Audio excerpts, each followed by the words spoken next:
मकै छर्नु चल्दिएको पछाडि हलो ठिक पार्दै हुनुहुन्छ देउर बाबुले तर मौसम चाहिँ यस्तो छ पानी पर्यो भने चाहिँ त्यही ठेचिदिन्छ के अरे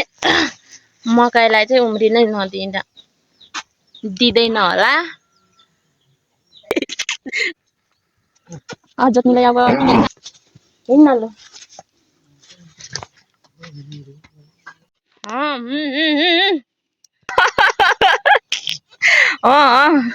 ओइ हान्छ यसको बानी चाहिँ साह्रै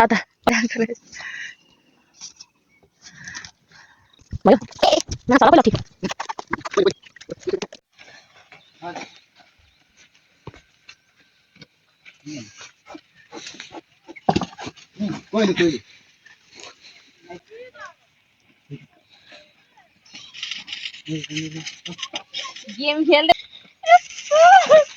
एउटा हातले पनि गेम झ्याली भयो यो त कस्तो झ्याली भयो कट गर